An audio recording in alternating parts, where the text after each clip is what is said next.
Here we go. Here we go. It's Wednesday night. We're about to go live right here on Facebook. Oh, what a week it's been. It's the Wayne Coito Show. It's Wednesday night. It's the hump day. It's the night that we reflect on the past and we look forward to the future. And I'm doing both right now because I had the craziest past weekend. Crazy in so many ways. It's they say the good, the bad, the ugly. I had it all. It was still amazing. My first ever trip to Kansas City to see the Chiefs play, and a lot of players that some of my favorites. We're gonna hear from a guy who got to play against them, our own local boy Ezra Tuaolo. We're gonna bring him back, but that he's gonna be first in the show. But stick around because even after Ezra and his, we're gonna talk football. We're gonna talk the playoffs. We're gonna talk his inclusion party that's gonna feature some names you're definitely gonna recognize. But that trip to KC was so crazy. There was everything in it. I tried to go to KU basketball game. We'll talk about that, why that didn't work out. But it was amazing and super overwhelming.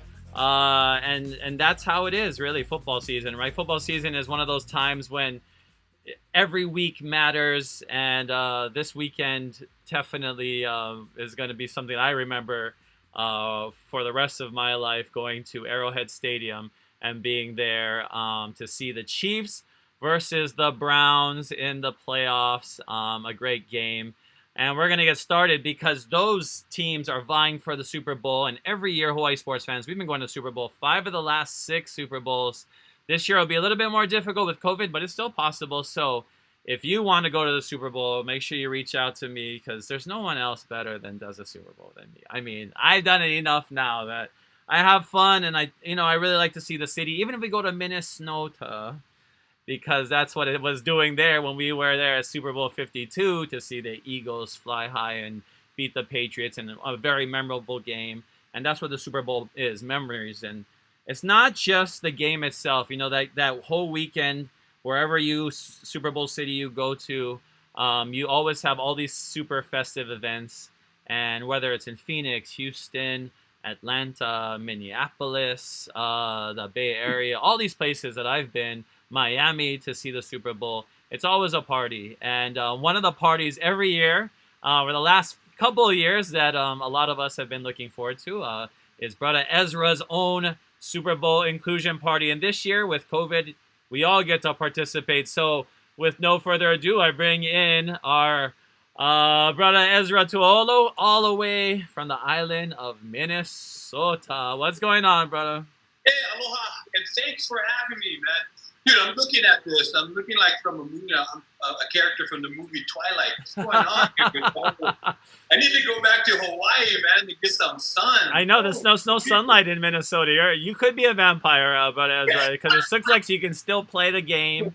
It looks like you are still. You got the football in the hand. You got the Packers gear on the wall. So we know you've been thinking about football as well.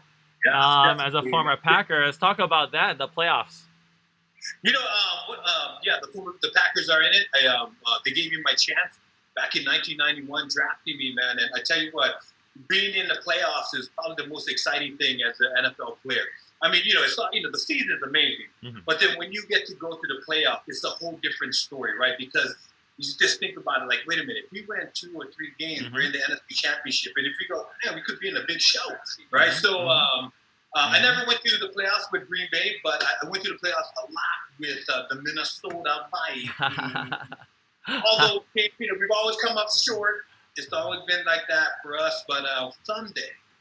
But Minnesota a few years ago had a very rare opportunity. They could have hosted the Super Bowl and came so close, but this year there is a team that can do it, and that's a team that's playing the Packers. And just talk about what that would be like to play in your home stadium, because no one's ever done it before.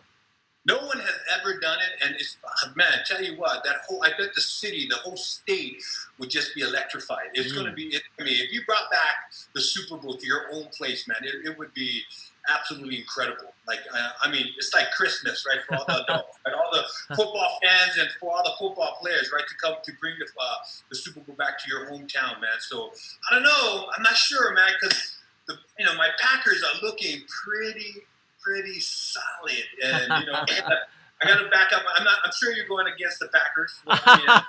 Well, I wouldn't mind seeing, because I'm going for the Chiefs. I didn't go for the Packers last weekend. My Rams, my other team, my LA boys. They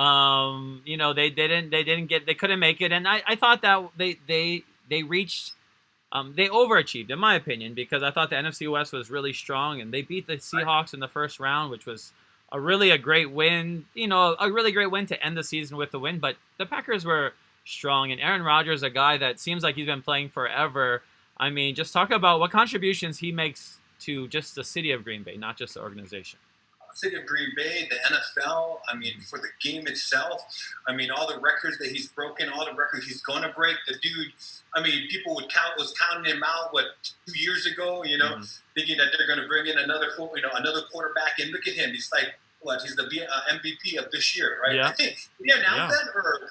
Yeah, so not yet. It's just people have been saying Aaron Rodgers, so it's hard to go against that right now. Right, it is hard to go against, man. But the dude is absolutely an amazing guy. I've met him multiple times. He's really cool. He loved Green Bay. He loved the team, and he's definitely a team player. And man, I want to see them go all the way. But it's gonna be a hard journey. It's gonna be definitely hard.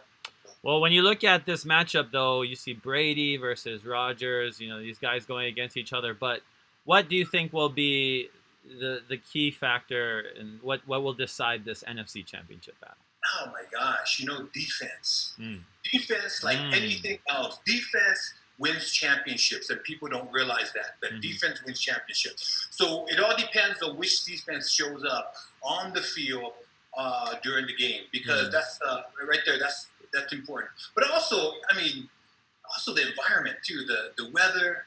It's going to be cold there this weekend. Yeah. I'm not sure if the boys from Tampa Bay can handle that. I mean, I played in the cold. I played for a couple years and stuff, and I tell you what, it's not a joke, man. It is when the temperature drops, it is freaking cool there. But yeah, dude, it's going to be exciting. I'm super excited about this week, as I'm sure you are, and everyone else. But, to win the game, I think to get to the championship, to the Super Bowl, is defense. Defense and championship. So whichever defense shows up on that, on what they play on Saturday or Sunday. Yeah, Sunday. Well, early game on Sunday. Yep. Yeah. So man, it's going to be exciting. Absolutely exciting. But defense. Well, you were a guy that played on the D-line, and one of my favorite players, Aaron Donald, who I love so much, one of the best players in the NFL. But, he showed a lot of emotion, and that's one thing I love about Aaron Donald more than his just superiority and his dominance, but he leaves everything on the field. And after the game against the Packers, they showed him crying and on TV, and a lot of people kind of reacted to that. And talk about that moment and what that means. Oh my gosh. I mean, it's like anything in life, right? It doesn't matter if it's football or your workplace or whatever. When you get to that pinnacle, when you think you're going to get, that new job where you're going to get that promotion and stuff, and you kind of fall short, it's that same feeling as if you are playing in the NFL, playing to go to the national championship. I mean, playing to go to the NFC championship. Man, it's definitely all the emotion, every single thing. That I remember leaving in the Super Bowl in 1998 when I went with Atlanta. It's the game that we were supposed to win, right? It's the game that we were the number one red zone team going into the Super Bowl. We were in the red zone, I believe, 7 times. We only scored like 3 times. So that was like so heart-wrenching, right? Wow. But, it was just one of those things that we fall short, man. Everybody falls short. And it was one of those things. Obviously, I mean, the crying, emotional. What can I say? Every emotion that you can feel comes at you at that same time, right? Because you're so close, but yet so far, right? So, and then again, you got to buckle up for next year, right? You got to prepare yourself and get back to that place. So I don't know. It's people were getting on him because he was crying and showing his emotion and stuff like that. Well, I'm sorry. Yeah. I mean, obviously, it's not. It's this part. It's part of the game. It's part of life. Yes. Right? Well, we know that you want the Packers. You're seeing that green and gold already in Tampa. But on the other side, the AFC Championship is definitely going to be battle as well. And just what are your impressions as the Chiefs Oh, host Bills Mafia comes I to tell you town? what, man. I think the Chiefs is the new dynasty. I think they can be the new Yes. dynasty if they keep all their players, right? Keep all their key players, Mm-hmm. the camaraderie they have with each other. You can just see it on the field and off the field. It's almost like, you know, when you have that feeling when you're just going to win, Yeah. and you win, Yeah. and, you know, it's just like, Yeah. you know, and they have that. It's not arrogance. Mhm. It's confidence, right? It's the confidence that they have that everyone is like hitting on every cylinder, right? Boom, boom, boom, boom. Yeah. And it's like that across the board. Their defense is playing well. Their offense is playing well. Hopefully, he got hurt last week and stuff. I'm sure it was, just precaution. They took him out to make sure that, he was prepared. They're already ahead and stuff like that. So, yeah, man, it's gonna be crazy. It's gonna be a good game though. Super. So who's in the matchup then? Who's gonna meet the Packers in your opinion? Green Bay Packers and the Chiefs. Chiefs, okay. Yeah, I mean, you look at this team, look at Mahomes, you look at Tyreek and Kelsey, and just all the weapons that this team has. I mean, and you look at the Patriots and their dynasty, obviously led by Tom Brady and Coach Belichick, but you see that same coach-quarterback relationship. And, just talk about some of these coaches and how influential they are on the team's success as well. Well, dude, I mean, seriously, I mean, I think it's very important and stuff that all the, that the coaches, they feel comfortable with their players and stuff like that, right? I think it's one of those things where, as you can see, the camaraderie between like the quarterback and the coach, like Belichick with Tom Brady, right? Everybody, they saw that. It came out through the game. They came out through their playing. They came out through all their, the things that they did. Also, the players can play, but you need a coach there to sort of maneuver and make sure that everyone's, kicking on each cylinder, right? That everyone's doing their part, that calling the right plays. I think with Brady and stuff, it's one of those things where I'm not sure if, he's comfortable yet calling his own plays like he did with the Patriots and stuff, but you definitely need a strong coach. You need a strong coach to make sure that everyone's on the same page, everyone's working together, and coming out ahead. So, a lot of people don't give the coaches a lot of credit. Right? They don't give them a lot of credit. But I tell you what, they're the ones who prepare. They're never home. It's like one of those things. They dedicate their lives to football, to the NFL, to their team, to their community, to their fans and stuff like that. So, it's coaches, football players, they all come hand in hand, dude. Well, you've been one of those guys that has noticed or known the importance of a strong locker room and camaraderie amongst teammates, among coaches, and that has to do with your relationship with them, and the best way, as you know, is to be as open as you can with your relationship. And for you, through the years, you've shared your story on this show before about your triumphs, the valleys and the peaks in your career and in your personal life, and how they come together. And now that you're out of the league and you're open and you're out, and you said proud, and talk about this initiative that Hate is Wrong, and how you've been able to express your love for the game of football as well and infuse it into Hate is Wrong and this Super Bowl inclusion party coming up as well. Right, the Super Bowl inclusion party. So everybody go to inclusionparty.org and check it all out, and also get your free ticket. Let me repeat, it's free. It's a free event. We're having a party and a panel. And I know so many people are kind of zoomed out already, but I tell you what, it's going to be an amazing event. It's our fourth annual Hate is Wrong Inclusion Super Bowl party, and it's going to be so much fun. We got some amazing people that's going to be performing. Let's talk about our boy Siosi. Yeah, Siosi. He's going to be performing at. I met Siosi in this group called Kava Talk. It's for Polynesian men from across the world. We come together, and I met him there. The dude is super cool, and I just asked him, right, to do that Polynesian thing and stuff. Hey, if you want, can you come and perform? He said yes. But I got to tell you this, I'm sort of kind of jumping off track with all of this kind of stuff because I kind of get excited when I talk about all of these things. For the longest time, my brother, I sort of kind of not blamed football, I think because I was listening to so many people, right? The sports of football for like the things that I was going through when I was in the closet, right? And then I started thinking about this stuff. It wasn't football that sort of like hindered me from doing things, right? It was society, right? It was people. It was the times that we were living in, right? It wasn't the NFL. It wasn't football. It wasn't sports and stuff like that. So I kind of regained that love for the game, for football. And it was so amazing. It's sort of kind of one of those like, moments, right? And I tell you what, we started Hades Wrong when the Super Bowl was here in Minnesota. And I tell you what, it has been such a blessing, right, for us to be able to create something, to be a part of something great, like the end of the Super Bowl, right?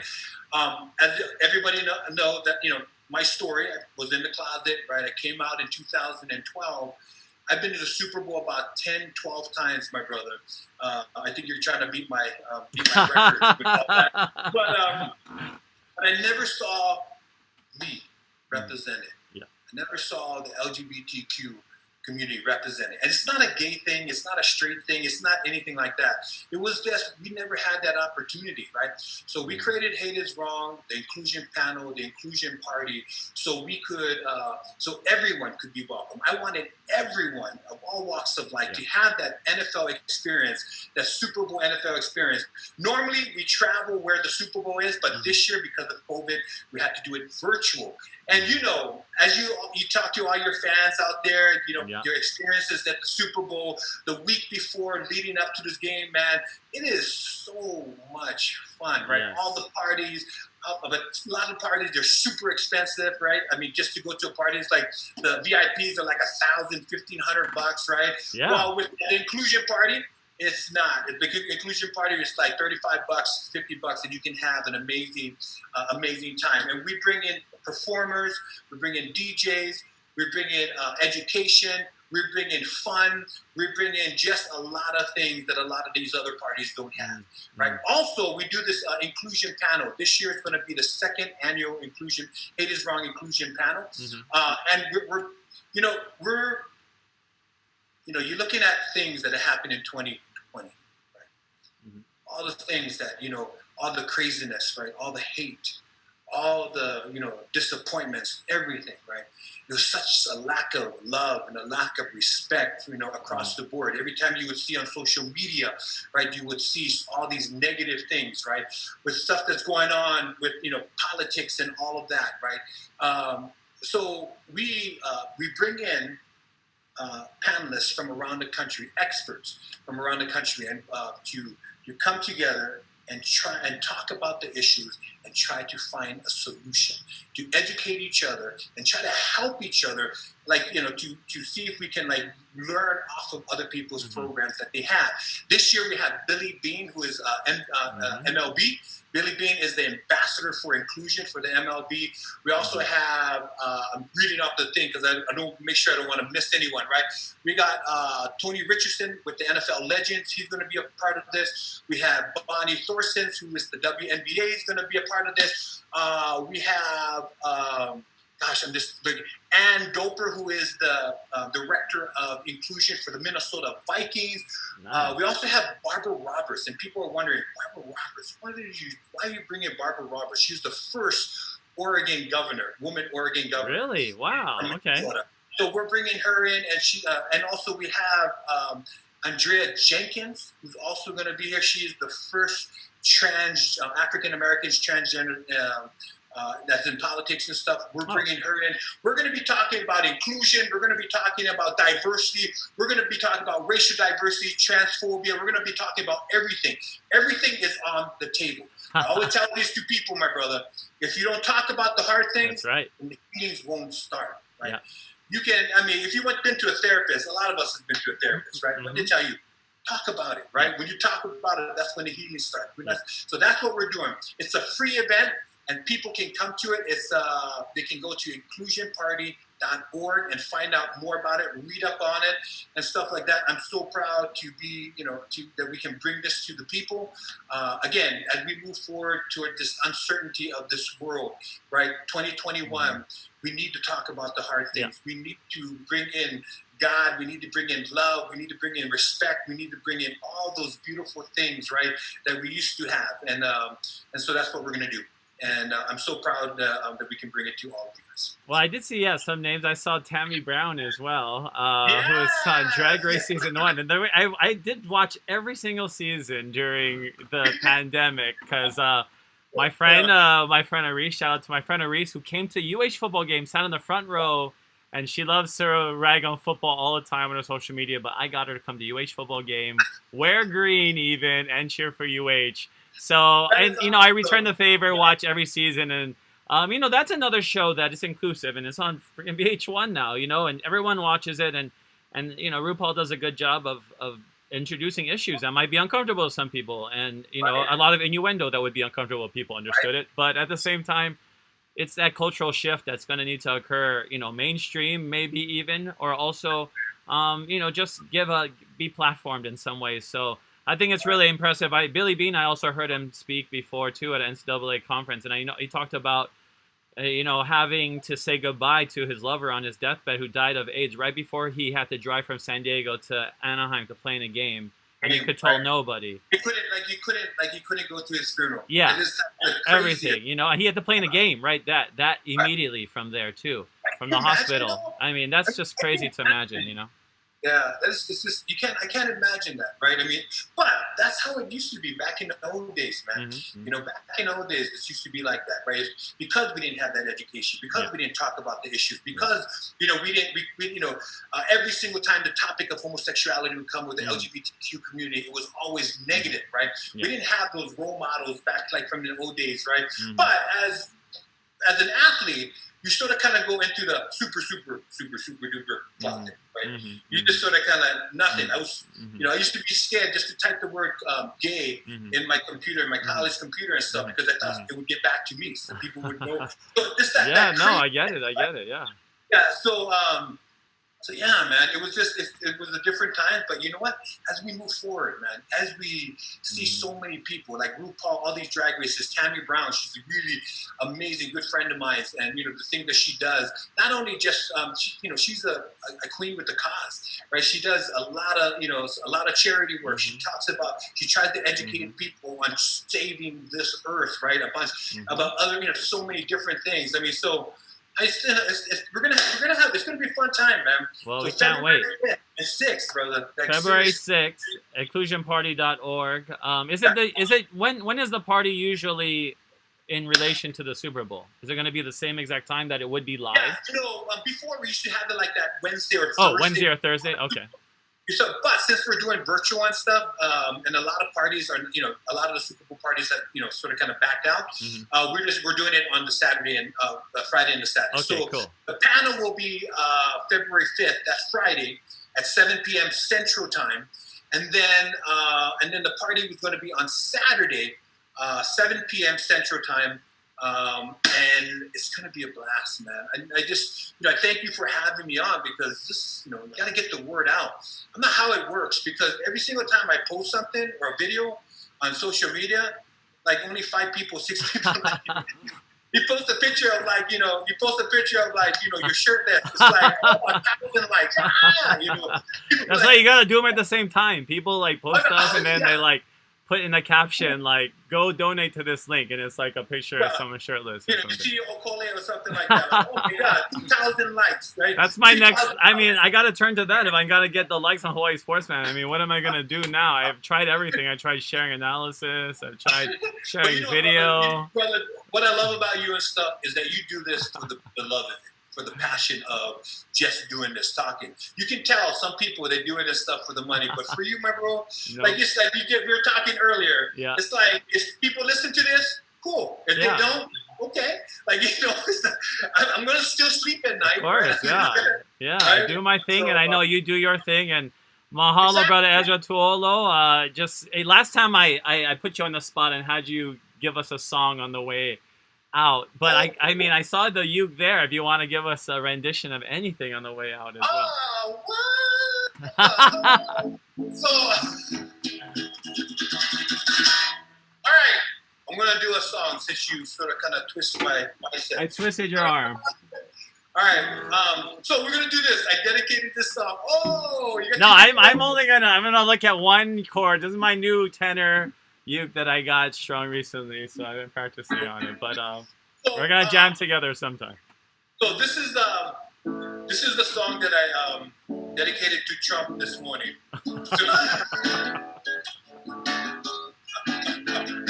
We're gonna sing it here live on your show, bro. Oh my gosh! Every time I talk to you and stuff, that whole pigeon thing comes back. I know, real mean, real tick the pigeon. Yeah, the Why pigeon manalo right there? God's yeah, for people that don't know what pigeon is, it's our own like broken up English language in Hawaii. So, all right, so we're gonna sing this song. You can sing with me if you want. You know, we'll start from the Hawaiian version. Yeah. Oh.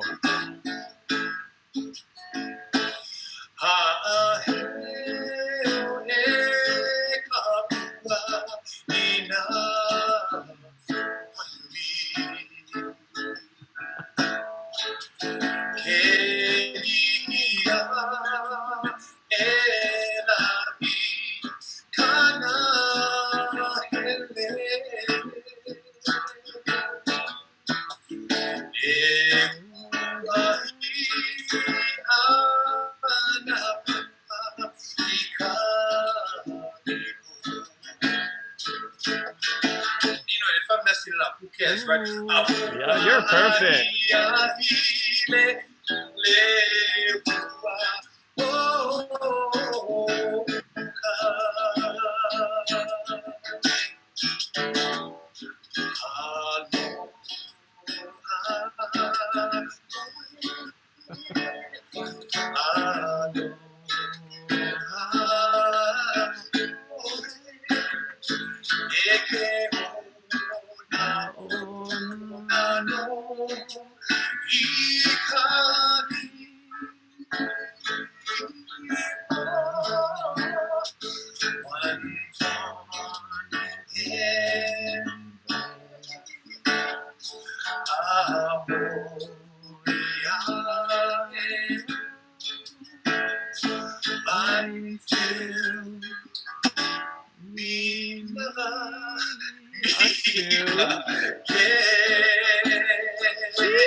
From Minnesota to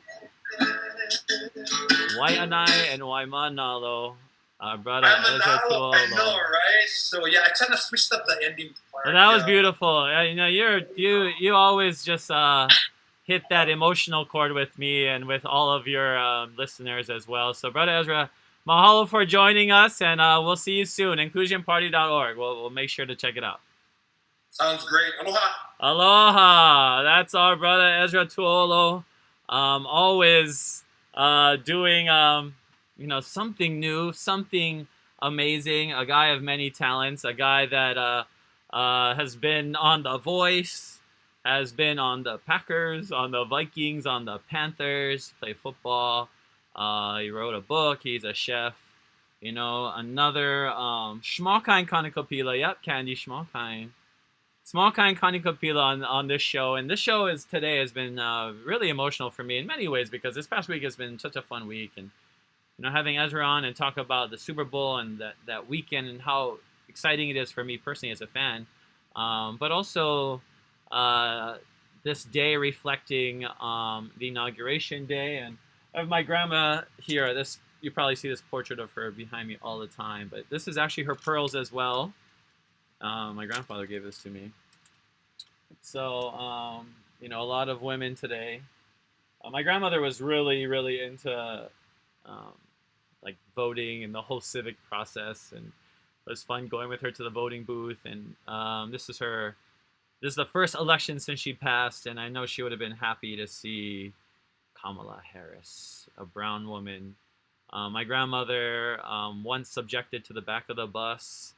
And you think, like, you know, the time of Jim Crow is not that long, is a long time ago, but it's not that long. And thinking of my own grandmother, full Hawaiian, and racialized in a way by this country to be subjugated to, be less than, and to, you know, be blackness is in so many ways, and it still is for a lot of people, likened to being less than and likened to danger and fear. And Queen Liliuokalani was treated that way. And a lot of ali'i from Hawaii, when they traveled the entire world and where they were recognized by national powers, by the Brits and by France as a national recognized kingdom. So Hawaiian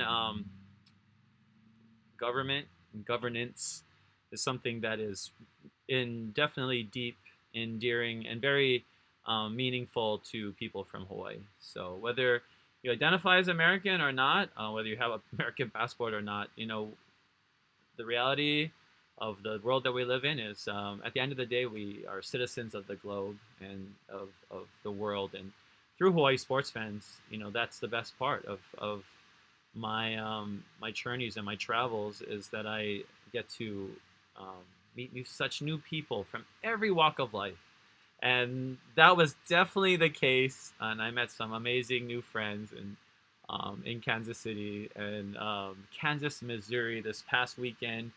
My first time going to Kansas City, and everything goes back to my grandmother. So a lot of people talk about Kansas City like how I became a Kansas City fan. Talked to my aunt on the phone yesterday. She, local girl, my mom's twin sister, married a boy from Schofield, who Army boy, took her to the mainland, and they were stationed in Kansas, in Fort Riley, Kansas. And my aunt sent me, I think it was a Christian Okoye jersey. And that's kind of started that whole thing of getting Chiefs stuff, because my grandmother would go and visit her in Kansas. So my grandma had trod that same ground, that same frozen tundra of Kansas, Missouri, which I'll get into soon as well. And that, once again, is that connection between me and her, and this company is that is at the center of what I'm trying to accomplish here with Hawaii sports fans, is sharing that same love and sharing that same camaraderie that we have for the sports, for the games, and meeting other people. Sean asked, did I have barbecue? Yes, I did, and I'll get to that as well. But it's been this going to Kansas City from Hawaii is a bit jarring, I will say. And I might not have ever gone there or gone to Lawrence, Kansas, which I also went to, and I'll talk about that. If it weren't for sports, if it weren't for football. And that's why I met up with my friend and some of his buddies. My friend, as I were watching the game, I watched the game at a bar, the Rams game, Packers, and talking to young professionals in that area. And it's astounding for some of them to think like a guy like me or something would just go to all these games or just be so excited about something that seems kind of trivial or seems like not that important. But a part of sports that I love the most is the most non-trivial. It's that love between other humanity and between me and other people that I've never met before. And that can go a long way, and especially in society. Sports has been that rudder that has helped to steer America and the discourse in the way it needs to go. And the NBA, this is the best NBA for one thing. The talent is the best NBA I've ever seen, but this NBA is the most vocal about what's important, and that's why I love the NBA. That's why I love the NFL. It's more than just what's on the field; it's what's off too, and it's the total package. And what's included off the field is this fan experience. So me going to Kansas City, I decided the game was on Sunday. I was going to go on a Friday and get there a little bit early so that I could drive to Lawrence, Kansas. So I said that I would call this the good, the bad, and the ugly. So we're going to go in reverse order because that's kind of how it happened. So we're going to start with the ugly.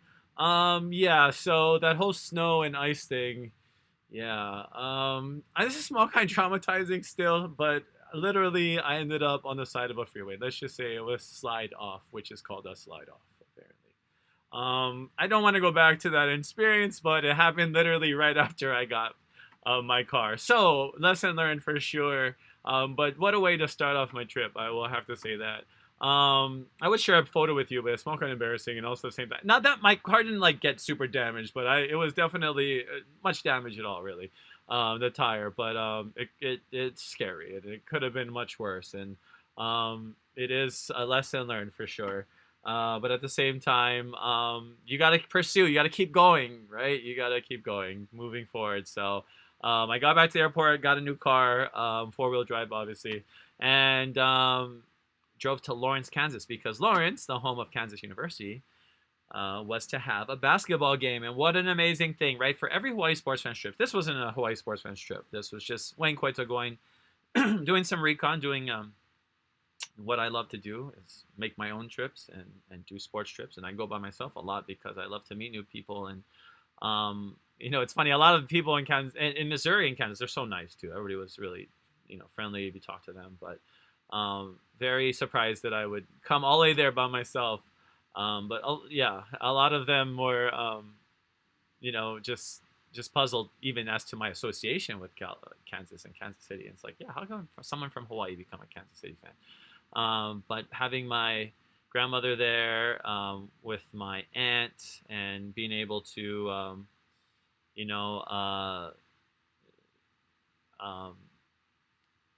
send this little boy back in Hawaii, all of this kind of Kansas City Chiefs paraphernalia and what else. But I ended up staying a Kansas City Chiefs fan for a long time, for now 30 years now, over 30 years. I look like I might have cut off. I hope I didn't cut off. Did I get disconnected? I might have. Sorry. Am I still connected? Okay. No, looks like I did.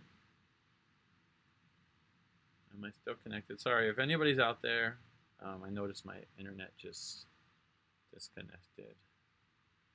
Okay, we reconnected. All right, so I think we should be back on there. Thanks for everyone's patience. If you were, we had a little bit of a, I just went offline for a little while, but Kansas City was amazing, and having that experience there was illuminating in many ways. For one thing, it's jarring when you are from Hawaii and you go to some place that's cold. There was probably in the 30s most of the time, but there's kind of like a bitterness to the Kansas cold and the iciness of it all. It was kind of neat, spaced out place, very flat. But I flew into Kansas City, Missouri. I drove down, and then before I went to the side of the freeway, and then I went back, got a car, and then went back down the freeway, and made it this time to Lawrence, not sliding this time. And unfortunately, the KU game was postponed due to COVID. So I went all the way to Lawrence, Kansas, and I couldn't even go. And it's not like it was all the way. It's like 45 minutes away from Kansas City or whatever. But at the same time, I had a good opportunity to see Lawrence, Kansas. The kids weren't back in school yet at the university, so it was kind of a dead town.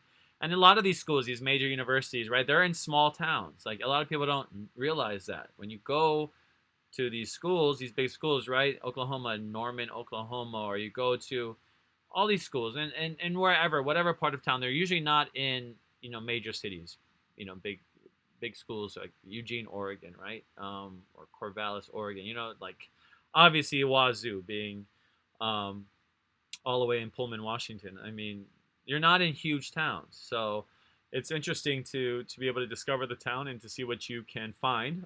Shout out to brother Bobby, our friend Robert Aquin from Hawaii, a KU alum. He gave me the scoops on where to go. So I went to Beeman's Barbecue the first night and got some brisket and some, the kind like pork, like pulled pork. It was yummy and delicious, and it was pretty good.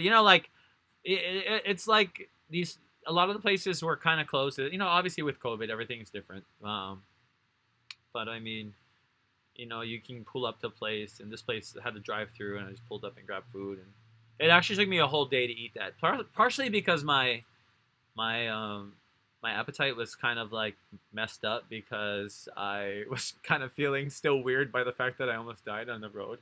But also because, when you go there and it's just a different climate and everything is different, from Hawaii to even from California to Utah to Kansas, it's different. It's like every place is different. And that's probably the furthest I've ever been away from an ocean. I thought about that in my life. Like everywhere I've been close to the water.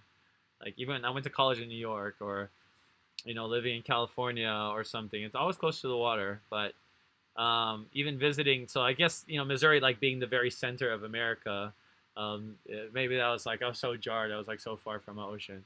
Uh, but it was also super fun because people are really nice and it was just very accessible. You could drive anywhere if you didn't die in the ice, and you can park and just feel like you can go into places and meet people. And great breweries there. I saw Fuchsia just logged on, and that's something she really likes to do. And everywhere we go, because beer is composed of mostly water, so it's usually the water quality, or obviously the brew makers and what kind of crazy flavors they come up with, which are fun to try. But Kansas and Missouri, just like Montana or other places, Idaho, you find these places that are microbreweries or something, and they're just creating like little concoctions, and it's kind of becomes like a tourist thing to do too. So that's really fun. So from Lawrence, I drove back to Kansas City because there was no basketball game. I did take some photos around Kansas, Lawrence, Kansas, and I went and watched the games in a bar with some of my friends, my friend and his associates. Shout out to Matthew, who is one of the marketing execs for the Kansas City Royals. So I expect something good out of that, having maybe a bobblehead or something. But it was cool to just see how kids in their 20s, 30s, 40s, live in these areas and thrive and still be able to have well, first of all, that whole area, like life is so different, right, in Kansas and Missouri from anywhere else. I mean, if you look at the cost of living, the houses are pretty cheap considerably. So it's a different. There's not a lot of. There's still. It's not like everybody's just having a perfect life out there. There's still, you still got to get by. But it's nice to have housing that's pretty reasonable, I would say, in comparison to at least the West Coast and further west. But it was cool to also. I went to this Made in Kansas City store, which is cool, and I told this story on my personal Facebook. But I knew that this was going to happen. Going to Kansas City, I'd be like, wow, I can finally go to all these places and buy Kansas City gear, which is so crazy. I mean, I've never been in a place that had. I can go to Dallas and there's Cowboys gear everywhere. I saw like this really nice Ezekiel Elliott jersey, by the way. So Dara, if you ever go to Dallas airport, and I was like, man, I would buy that if I was a Dallas fan. But it's so cool when you go to different places, right? They're so into their teams, and there's like merchandise everywhere you can buy. So finally going to Kansas City, I was like, oh, cool, I can buy stuff. So I bought a scarf. I bought that new beanie. I was gonna buy like a big starterish jacket. I couldn't find like my size, but I ended up getting like or borrowing like a big kind of poncho thing for more warmth. But it was cool. When I in 1994 at the Pro Bowl, this is a story I told. After the game ended, that year the AFC was coached by Marty Schottenheimer, who was a Kansas City coach, and Kansas City had lost the AFC Championship. So when you lose the AFC Championship or the NFC Championship, right, your coaching staff coaches the Pro Bowl, or that's how it was. The Pro Bowl has just gone away. I mean, I probably talk about the Pro Bowl more than anybody else that I know of because it's so important to people in Hawaii, and it's hilarious because like the NFL, like a lot of people don't care about it, but we care about it so much because so many of our memories. Because we didn't really have NFL stadiums here, we didn't have the opportunity to go to games. So the Pro Bowl is everything to us, and it was to me as a kid. It was everything. So a lot of my experience is just running around Aloha Stadium looking for autographs or going to the family days. All of those experiences led up to me going to Kansas City, and I saw a shirt with Christian Okoye on it, the Nigerian Nightmare, and he is, the player that got me into Kansas City. When I became a fan in 1989. So yes, I'm older than that, which I had to explain to everybody in Kansas City. They were like, hold on. That was a long time ago. And I'm like, yeah, it's been a while. So I'm glad to have finally made it there. And it was everything. Even without, screaming fans and whatever, it still was. But everything. And Sunday morning, obviously the game, I was able to tailgate with some guys across the street called the Tomahawk Tailgate. And I'm definitely going to go back there. I'll see them again this Sunday when I go back to the AFC Championship. But such just great people and so much fun to, just like anywhere else. I mean, I feel like I can assimilate anywhere, and I tell people that as well. Like, I really love traveling anywhere because I find such nice people, and I just kind of go with the flow. And then if whatever, like we're playing tossing beanbags or like eating ribs, and they had like ribs. They had like, ooh, those burnt ends. Oh my gosh, those are so good. Wow. And once again, my stomach wasn't already there, so I wasn't eating too much. But um, they had some barbecue there. They had beer. They had, the smoke and the fire, and it just felt like you were like really tailgating in the cold, and it was so cool. And that's the that's the experience of going to these games, and especially in cold weather games, right? You think about these hardcore NFL fans who are out there, and there were like, I met a guy, his brother was wearing shorts. I was like, man, that's crazy, wearing shorts. And he's like, oh, he only wears pants if it snows. So like, even if it's too cold, but it's not snowing, he'll still wear shorts. I was wearing like a base layer. I was wearing like on my pants. I'm talking about just my shorts alone. I was wearing like a fleece layer, and I had like another layer on top of that, like like kind of a sweatpant kind of a thing. And I was fine. I was pretty good because and then on top I had like a base layer, and then I had like a really padded hoodie, and then I had my Mahomes jersey, and then that was fine. And then I had to add on like another big parka thing by the end of the game. Sean says Pro Bowl was my jam. Yeah, it was, Sean. It was all of ours. I know Sean has some cool stories, I'm sure, as well. Back in the Pro Bowl, too, we could meet so many people up close. And that's how I met Tony Gonzalez, and I told him he was my favorite player, and he's one of the greatest tight ends of all times. How my dad was able to get Derek Thomas. And I talked about Derek Thomas so much because he, obviously, the way that he died tragically was similar to the way I almost died, which is also crazy because like the same way as him in Kansas City by the airport on the freeway in the ice. But it also shows just like how this history is passed down, and how this lineage is so important still to any team and the fabric of a city, and the culture around the team. And being able to reference him and all these players that I was able to see, like Neil Smith in Hawaii at the Pro Bowl. I tell them, like, all these people in Kansas City, I was like, yeah, I used to like see, when Marcus Allen, when he comes to the Pro Bowl, or, I got to see Christian Okoye at Azusa Pacific, and his alma mater, and got to talk to him there. So it's cool how all of my Chiefs experience were all outside of Kansas City. They were at the Super Bowl. Like, I had been to the Super Bowl. I don't know how many. I was probably the only Chiefs fan at Super Bowl 54 that never been to Arrowhead. I probably. I don't know anybody else. I mean, there might have been. But that's probably something that I was probably the only one out of thousands of Chiefs fans. I never, because that's kind of rare, right? To go to a team and be at their really the biggest game ever, which was Super Bowl 54 was the biggest game in the history of the Chiefs, no doubt. And the way that it was won was amazing as well. Sorry, 49ers fan. But that is something that is crazy because I got to be there, but not even at Arrowhead. So getting to Arrowhead was, something that it was just like a natural, like that should have been done, it seems like. But I tell people, like, for one thing, Kansas City is super far. There are no direct flights from Hawaii. There are not even a direct flights from LA. There was like one on Spirit. So yeah. But you can go to Seattle. You can go to, Niners. You can go to see the Raiders play. From the West Coast, it's not as hard as trips. I mean, I've also seen the Ravens, and I've also been to the Packers. So I've been to, far away from Hawaii as well. So, and when I saw the Chiefs, it was either I saw them in San Diego, and I saw them at the Packers when they were at Lambeau. So my first time there in Arrowhead, and it was pretty cool. I'm not gonna lie, I kind of like the fact there are not that many people there because there's more space. Like, I can jump around more, and that's the best part about being, at a game when you have to stay warm anyways, and you have to jump around, is that you have the space to do it. So that was kind of nice to be able to have a little breathing room around me. And I was right on the 50-yard line, right behind the team, near most towards the top, maybe 10 rows from the top, 12 rows from the top. And it was cool, and it was a perfect view, and I could see everything. And it was still loud in there. I mean, even with, I think it was 17,000, maybe less. And it was spread out. And the Chiefs did a really good job of spreading people out and making sure everybody was wearing masks the whole time.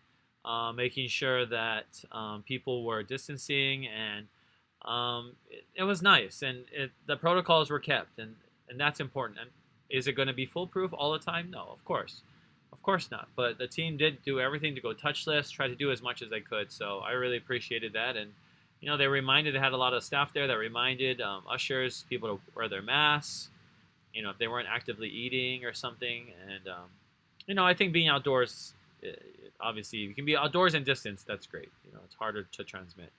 But the added layer of people wearing masks is important as well. So that was nice. But we tailgated. I got to tailgate with these great folks, and then we walked over to the game, and yeah, that was so cool. I walked up the spirals. I got to the top. I was in 324, and that's where I'm going to be on Saturday, on Sunday. And then the game started, and Kansas City came out on top right away with Mahomes. And then they missed the field goal.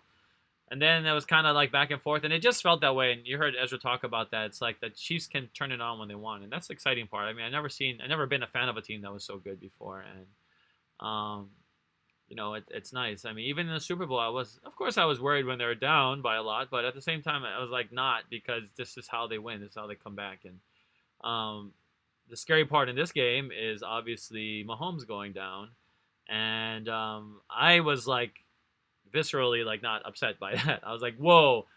There are two moments. That moment, I didn't like the play call, and I was like, just pitch it. I don't even care if you don't even get the first down. I knew he was gonna get crushed. And he put his head down and he got crushed. And that was scary. And then Henne also got crushed too, but I thought he got the first down. But I guess on TV it didn't look like he did. But that huge run by Chad Henne to get the ball to another 4th and inches, and then they sealed the deal with Tyreek. And after they sealed the deal, this happened. So I just have to say that. Let's go! It's just me, just going nuts. Let's go!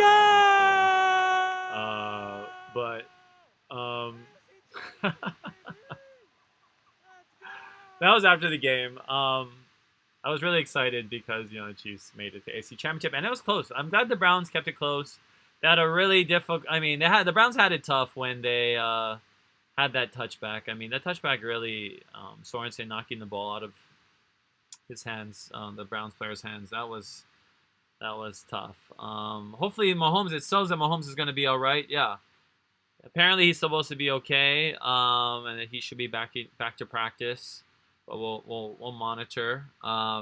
Sean says Okoye and Thomas is what made my brother a Chiefs fan when we were kids. He's still a fan today. So even Sean's brother. So shout out to all the other Chiefs fans in Hawaii, and those who have been waiting a long time. I mean, last year was amazing at the Super Bowl to be there and to feel that and to have that long wait. I think it means more to a fan. And being a fan means you are emotionally affected by the team, and a lot of people are like, hey, how do you know you're a fan of somebody, or you pick a team, or it is what it is. But to me, I mean, you'll know whether you're a fan of a team. You'll know by the way that you're affected by it. If you're crying, if you're laughing, if you're probably crying, tears of happiness or joy, crying, you could be a fan. So I've even done that for the Rams, so I guess I'm a Rams fan too. But no, I am. And this season was cool to be able to see this team like the Chiefs come one step closer to maybe being dynasty status. I mean, winning one Super Bowl. I mean, once the year what Super Bowl was over last year, I was like, wow, this is amazing. Like, I waited 30 years, and it's cool to have this happen. Like, this is the best. This is the end of the story. And then they lived happily ever after. But that doesn't happen, right? No, happily ever afters. You just start the next season, so you start over again. But for the Chiefs to be able to do it, or get close again, who knows? But that was so fun. In that stadium, and seeing other people, seeing other fans. There was all the salt all over because I had to salt all the icy steps. But the temperature stayed, mostly in like the 30s, upper 30s. So it wasn't super terrible, but the sun did go down. And this next game, AFC Championship, is going to be the late game. So it's already going to be nighttime, basically, or it's going to be sunset, like when the game starts. So it might snow as well. So I really got to psych myself out. But I'm pretty proud of myself. I did pretty good at this last game. From my first game too at Arrowhead, I did the code pretty well. So yeah, I'll share some photos. I'm gonna have a vlog with some more stuff. But you see on my personal Facebook, if you want to see some more photos, you'll see them there as well. Candy says, hope Mahomes is all right. Yeah, hope he is all right for the next game as well. I think he will be, though. They said it could be a nerve, not a concussion, but like a pinched nerve. So we'll see what the protocol is for him to return. Sean says terrible play call on Mahomes' injury. Yeah, and I agree. I think that it just didn't like that. I mean, people are gonna say, well, he runs it on the goal line, true, or yeah, it just seemed like in that moment I almost knew that something was gonna happen. It just seemed like everything was building. Plus, it was a 4th and short. It's like they're anticipating it. They had all their guys out. The Browns were like had all their guys right there on the line. It's like they knew that something was coming. So it was nice, and then you look at the opposite end, right? So Mahomes is out, right? This happens in early in the third quarter. Mahomes is out the rest of the game. So Henny has to come in.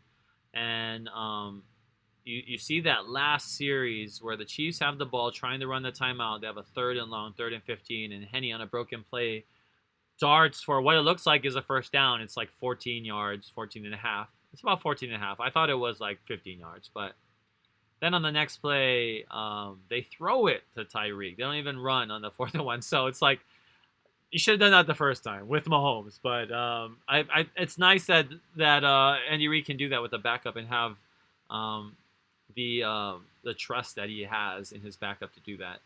But that was the good, The ugly was that car incident, and the bad was not getting into Fall Gallon Fieldhouse. But I can do it next time.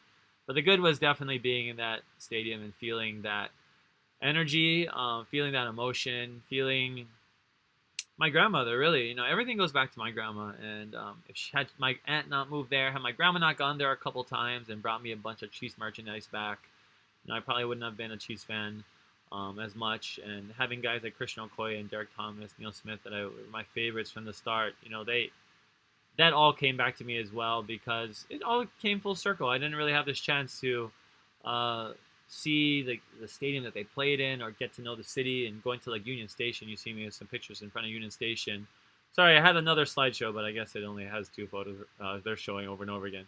But you see a little cool T-Rex with the Chiefs jersey on. But it is quite the experience to be able to be there in a city that, first of all, if it's the first time being able to be there, but also a place that you've been connected to in some weird way for so long, but never even got to go to. So now I've officially Kansas City, and who knows? And now I'll be going there. And in Hawaii Sports Fans, I'm gonna be setting up tours for people from Hawaii. If you want to go to the Chiefs, starting next year, I'm gonna have trips set up, self-guided even. So I might not be there, but I'll have a whole roadmap for you to be able to get to Kansas City. Maybe Sean can take his brother. Maybe that'd be a nice gift for him. I also have some confetti for Sean, and his brother. So Sean has to remind me. He did ask a long time ago. But I think that's the experience. It is when you go on a trip. There is a lot of uncertainty, and for a lot of people, they want to have everything planned, right? And for me, that's why I say come with Hawaii Sports Fans, because I do all the planning. On my end, I'm by doing the planning, that means I'm doing prep work. That means I'm going places. That means I'm taking risks. That means I'm taking personal risks with my personal livelihood. And I put that all on the line for this company and for what I do, because it's what I believe in. And it's the passion that I have for what I'm doing. And I know for a fact that when people come on, they're going to have a good time when they come on a tour. When they're around me, when they can feel what I feel for the places and the teams that I support. And that's really what Kansas City has represented to me. It was a place where it was really a finality of the journey of a fan for the Chiefs and making it finally there. And it's the start of the future. It's not going to be the last time I'm there. Not by a landslide. It'll be there every year, at least once a year, probably for the rest of my life. Or try to be a few times. And I think it's really exciting. And that's the kind of opportunity I want for Hawaii sports fans. And with these playoffs, we got a game, 2 games. We got the Bills and the Chiefs, and also the Packers and the Bucks. And if you are thinking about the Super Bowl 55, a lot of you have already reached out to me. Email me if you're serious. I'm only taking serious inquiries because it's going to be really hard. And for the Super Bowl, I do. It's a lot of money. I mean, if you're afraid of paying a lot of money for an event that's absurd, and your friends are going to make fun of you for paying a lot of money, then you probably shouldn't do the Super Bowl because it's a lot of money. But it's so worth it. I love it. If you're like me, you're just going to know you're going to love it, and you're going to have fun, and you're not going to regret it, and your life is going to go on, and you're not going to be thrown into some rock quarry with the guys from Les Mis trying to, dig rocks for your punishment from the government for not having money. America, but that doesn't happen. So, not to say that you should go into any kind of debt or anything to come on a tour. No, that's what I'm saying at all. But I'm saying, like, a lot of you sit on opportunities that you could be taking. Games only happen one time. They only happen one time. That you can only be in a certain game at a certain time. And, teams might play each other again, but it's going to be a different time. It's going to be a different coach, probably different players. You might not be a good team. It might be a great team. Who knows? But you'd only have so many moments in life to take an opportunity of. So I encourage all of you, if you have an opportunity to go to a game. Obviously, in this time of COVID, it's really difficult, and I'm not at all saying there are risks if you travel, obviously. But I can tell you, every place that I've gone to, every place that every route that I've taken has been one filled with companies and organizations, restaurants trying to do business as safely as possible. So I hope that everything has been good for all of you for the playoffs. I know for me, it's been exciting as a fan. And I love the playoffs. Doesn't matter who's in it. I'm a fan of the NFL first. I'm a fan of football first. And this year is just more fun than normal because even teams that I get to support are in it. But it don't matter. It doesn't matter whether I see the Eagles win the Super Bowl, which is a moment that I'll never forget. The Eagles are not even my team. But like I said, it's that experience of being at the Super Bowl, feeling that energy. I was in the Patriots family section when they won Super Bowl 49 over the Seahawks, and I heard all the screams and the hollerings and everything. And it's that kind of moment that I've been in that has really informed a lot of the things that I want to do. More trips and more adventures. The more that I experience things, the more that I experience hardship as well, is the more I want to push. I've experienced tons of hardship with Hawaii sports fans and doing the things I want to do. None of this has come easy at all, but it has all been absolutely worth it. And I hope that all of you continue to support Hawaii sports fans. Please join us on the web. Wherever you find podcasts, go follow the Hawaii Sports Fans channel. Spotify, Apple Podcasts, iHeart, even Pandora. Go find us on the web at our social media sites at HI Sports Fans on Instagram and Twitter, Hawaii Sports Fans on our Facebook, where you're probably watching this right now, or if you're listening to a podcast, you can go and watch the video form on YouTube as well. So youtube.com/Hawaii Sports Fans. It's been another great show. Last week I talked about James Harden, and see how well he's playing already. I'm excited for this NBA season. We'll talk about that more. I'm off to the AFC Championship in Kansas City. I can't wait. We'll talk about it next week. Take care, guys. Aloha.